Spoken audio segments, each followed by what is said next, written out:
Hi friends, నేనండి గణేష్ కృష్ణమూర్తి. అదే మీ యూట్యూబ్లో కిట్టా గణేష్ అని మీరంతా సబ్స్క్రైబ్ చేశారు కదా, మీ అందరికి ఒకసారి థ్యాంక్స్ చెప్దామని వచ్చాను. అలాగే మిగతా వాళ్ళు నా ఫ్రెండ్స్ కానీ నా బ్రదర్స్ కానీ అందరూ సపోర్ట్ చేయండి, నా ఛానల్ని అలా అలా ఎదిగేలా చేయండి అని మరోసారి మనస్ఫూర్తిగా మీ అందరినీ కోరుకుంటున్నాను. నా ఛానల్ సబ్స్క్రైబ్ చేయండి. చూసిన ప్రతి ఒక్కళ్ళు సబ్స్క్రైబ్ చేస్తే నేను యూట్యూబ్లో అంత ఎంతెంతో ఎదిగిపోతాను కదండి. మీ సపోర్ట్ నాకు ఉంటుంది, నాకు తెలుసు, there is no doubt about it. కాకపోతే మీకు ఇలా కనిపించి ఒకసారి నా విన్నపం చెప్దామనే మీ ముందుకు ఈరోజు వచ్చాను.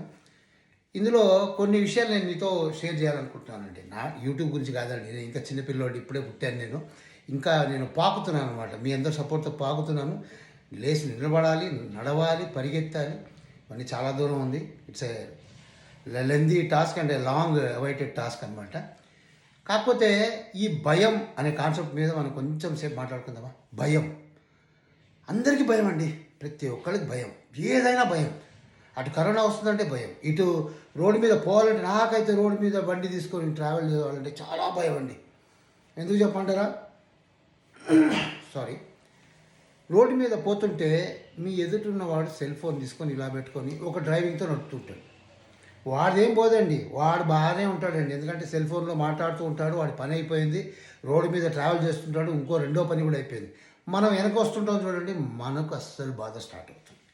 వాడు ఎటు పోతాడో తెలియదు. వాడు సెల్లో ఇటు తిప్పుతాడా అటు తిప్పుతాడా, వాడే కింద పడతాడా, వాడు కింద పడ్డా మనం పోయి వాడిని గుద్దినా అదో పెద్ద యాక్సిడెంటు. వాడు కింద పడకపోయినా జరికిచ్చినా మనం కింద పడ్డా వెనకవాడొచ్చి మన ఎక్కుతాడు, మన మీదకి వచ్చేస్తాడు బండి వేసుకొని. కాబట్టి ఇది ఒక భయం. బండి తీసుకొని రోడ్డు మీద పోవడం అనేది ఒక భయం అయిపోయింది. అదే హైదరాబాద్ రోడ్స్ అయితే అడగక్కర్లేదండి. అసలు డిసిప్లిన్ అంటే ఎక్కడ లేదు అంటే ఫస్ట్ పేరు మందే వస్తుంది. ఎందుకంటే సెల్ ఫోన్ డ్రైవింగ్ని టోటల్గా బ్యాన్ చేయాలి. పోలీసు వాళ్ళు ఎంతసేపు హెల్మెట్ లేకుండా పట్టుకుంటారు, కానీ ఈ సెల్ ఫోన్ పట్టుకున్న వాళ్ళకి ఒక ఫైన్ వేస్తే వాళ్ళు ఆటోమేటిక్గా ఈ సెల్ ఫోన్ డ్రైవింగ్ అప్పుడు యూజ్ చేయకుండా ఉంటారు. ఇంట్లో ఉండి మాట్లాడుకోమని చెప్పి నాకేం అభ్యంతరం లేదు. నా ముందు మాత్రం దయచేసి ఈ సెల్ ఫోన్ డ్రైవర్స్ని రావద్దని చెప్పండి ప్లీజ్.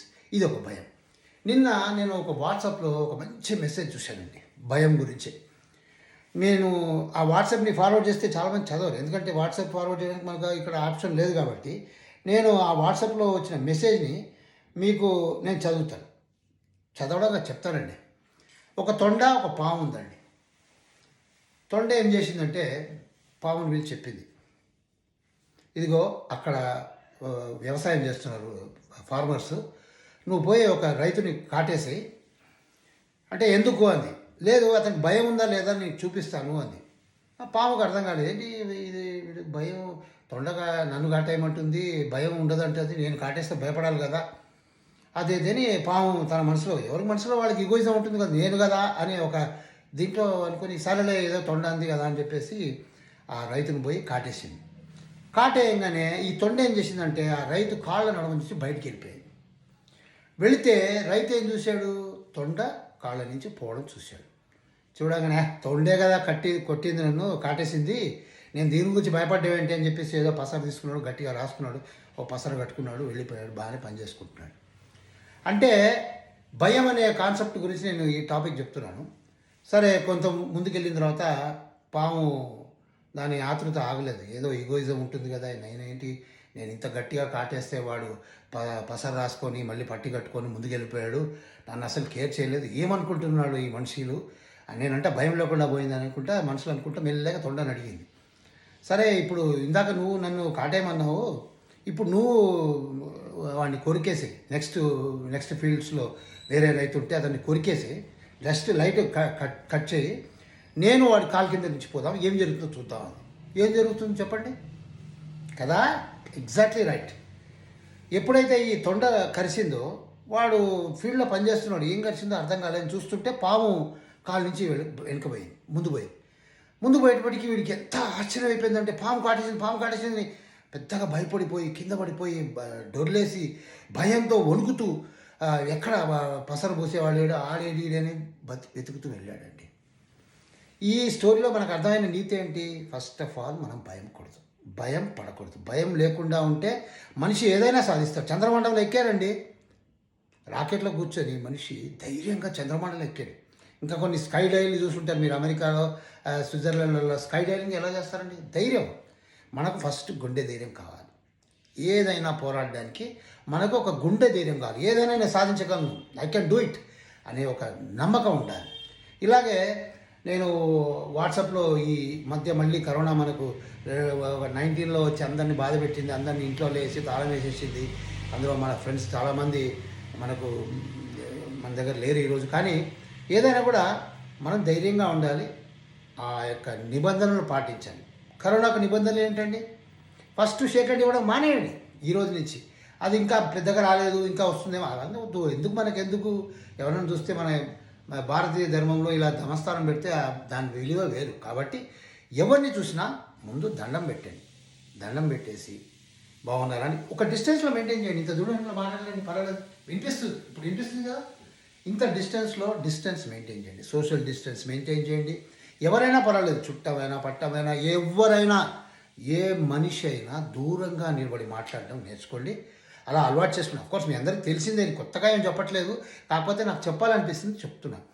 అలాగే శానిటైజర్ ఒకటి పెట్టుకోండి, జోబులో పెట్టుకోండి, ఆఫీస్లో పెట్టండి, ఇంట్లో పెట్టండి, ఎప్పుడు చూసినా దాన్ని పూస్తూ ఉండండి. That's better.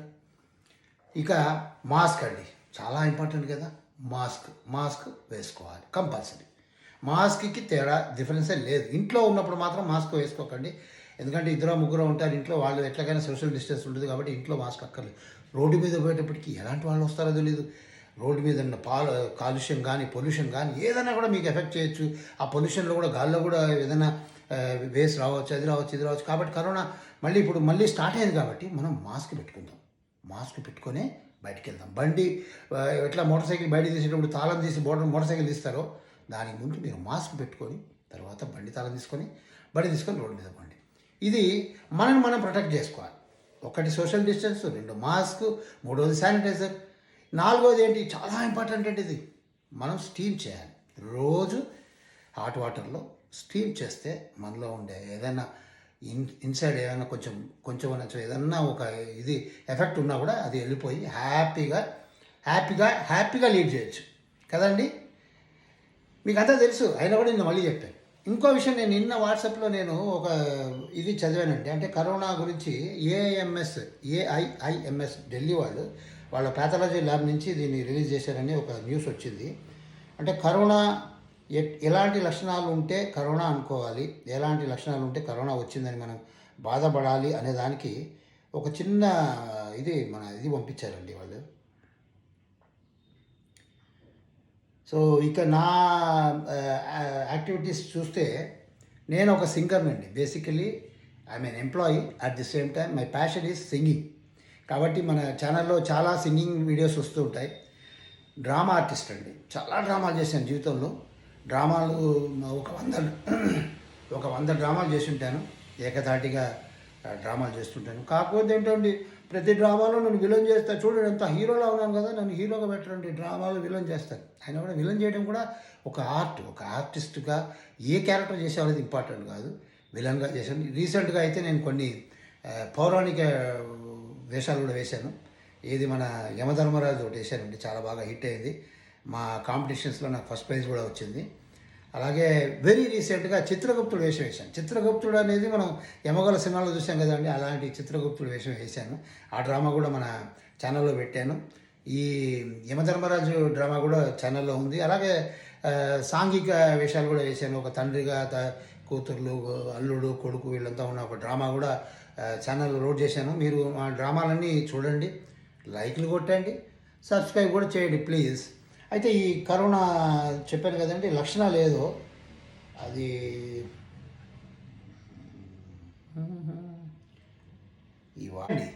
వాట్సాప్లో దొరికిందండి.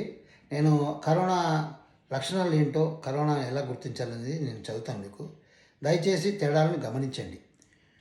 ఫస్ట్, పొడి దగ్గు ప్లస్ తుమ్ము, అది వాయు కాలుష్యం అండి, పొల్యూషన్. రెండోది, దగ్గు ప్లస్ లేశము ప్లస్ తుమ్ము ప్లస్ ముక్కు కారణం, జలుబు అండి, జస్ట్ జలుబు.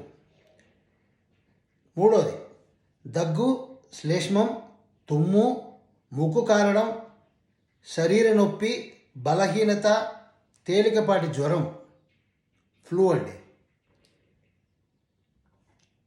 పొడి దగ్గు ప్లస్ తుమ్ము ప్లస్ శరీర నొప్పి, బలహీనత, అధిక జ్వరం, శ్వాస తీసుకోవడంలో ఇబ్బంది, ఇవన్నీ కరోనా లక్షణాలు. కాబట్టి ఇది ఒక తేడాను మీరు గమనించండి. ఇది నాకు పాథాలజీ విభాగం ఏఎంఎస్ ఢిల్లీ నుంచి ఈ సందేశాన్ని పంపించారు. అందులో ఏం రాశారంటే, ఈ సందేశాన్ని వీలైనంత ఎక్కువ మందికి అందుబాటులో ఉంచండి అన్నారు.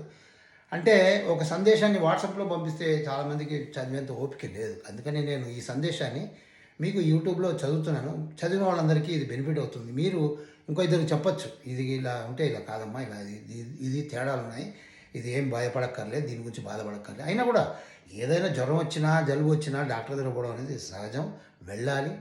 మనం ఎంత ఆరోగ్యం ఉంటే అంత బాగా ఉంటాం. అందుకనే సర్వేజన సుఖినో భవంతు అంటూ అందరూ బాగుండాలి, అందులో మనం అందరూ ఉండాలి. అంతే కదండి. Thank you so much. Keep watching Kitta Ganesh channel. Bye bye. See you.